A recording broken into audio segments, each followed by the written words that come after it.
Despite elevated uncertainty, the economy is in a solid position. The unemployment rate remains low, and the labor market is at or near maximum employment. Inflation has been running somewhat above our 2% longer-run objective. All right, so Fed Day, kind of a big yawn, but some interesting stuff here. Let's bring in Dave Malpass, former president of the World Bank, and our old friend Bob Heller, who himself is a former Federal Reserve governor. Good to see you, Robert Heller. Thank you very much. David, thank you. So it is interesting. Let me start with this, Bob Heller. You weren't there, but you go all the way back to 1993, right? So that's what, 32 years ago, if I have that right? Probably not. Anyway, 1993 was the last time there were two dissents on the Board of Governors, as there was today. In 93, it was the late Wayne Angell, our dear friend, and Larry Lindsay, brilliant Larry Lindsay, who is still with us, thankfully.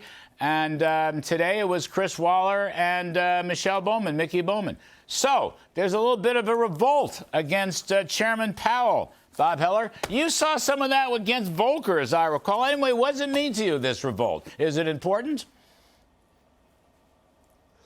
I think it is.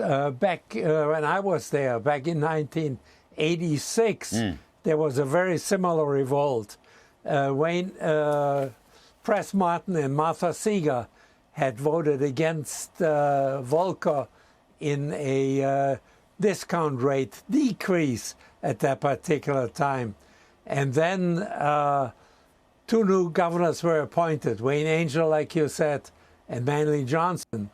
And so Volcker was outvoted 4-3. And Volcker was ready to resign, I think, at that particular moment.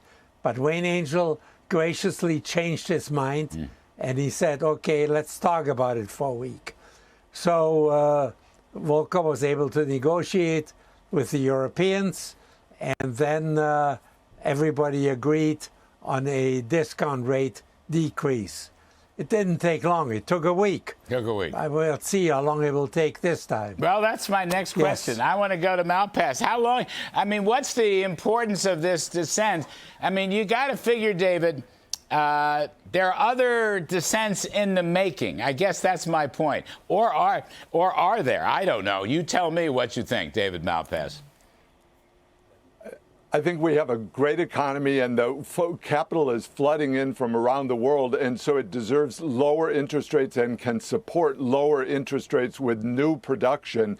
That would help consumers, that would help housing, but the Fed is really stuck on the limits to growth. So I was struck today in the press conference by the almost gladness, happiness that the chairman showed when he said that the wage gains are only a little above inflation. What he's saying is he doesn't think there's cost push inflation, but the problem for that is people are not getting the economy that they need and that they would like to have.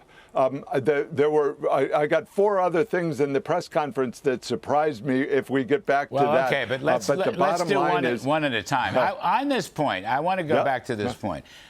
What business? Powell says wage gains are running ahead of inflation, and that's bad.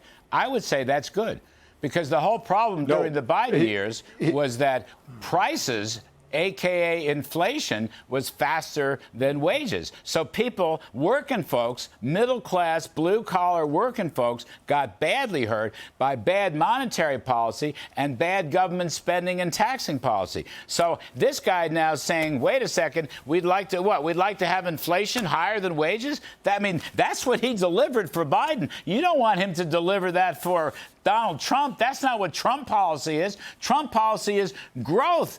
Trump wants wages to skyrocket. That's right. I want strong wage gains, and I don't want to be happy when the wages are only going up a little bit more than inflation. That's simply not good enough for the United States or for Donald Trump, and we should be opposed to that concept, the limits to growth concept at the core of the Fed. Bob Heller, let's go back to this other point about dissents. You think now, with two dissents at this meeting, first of all, do you think that concerns Jay Powell? Or maybe Powell's just saying, well, they're Trump appointees, so it doesn't matter what they say. Or, as others have suggested, Bob, that there's no meeting in August, but Jay Powell will give his Jackson Hole Fed speech in August, and it'll be a little more dovish, and that sets up a September rate cut of a quarter or a half a point, which is also darn long anyway. I mean, I don't know what the problem is. The inflation rate has come down a lot. But what's the meaning of those two dissents today? What does that mean?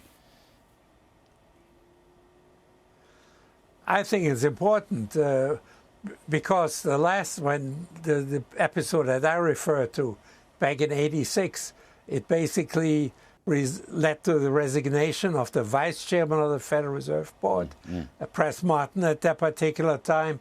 You had a whole new Fed makeup, and it can lead over time to internal turmoil. It's not the Federal Reserve tradition to have a lot of dissent there.